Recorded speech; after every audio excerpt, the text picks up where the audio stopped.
Hey there, my name is TaoMan, and in this video I will show you how you can simply find hidden games in Steam. So let's start. The first thing you want to do is just be in Steam, and when you're here you want to go on the right top corner to view and hidden games, and voila, here we got it. So when I'm going to library right now, I will have like the Besiege game. It was like wonderful game, and I will go manage, hide the game.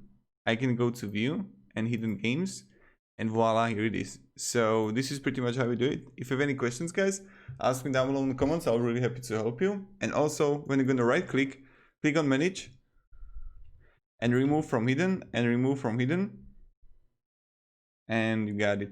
So yeah, that's probably it. Pretty simple, right? Who would have thought that they are going to put it here? Oh my god, what is this small mode? Damn.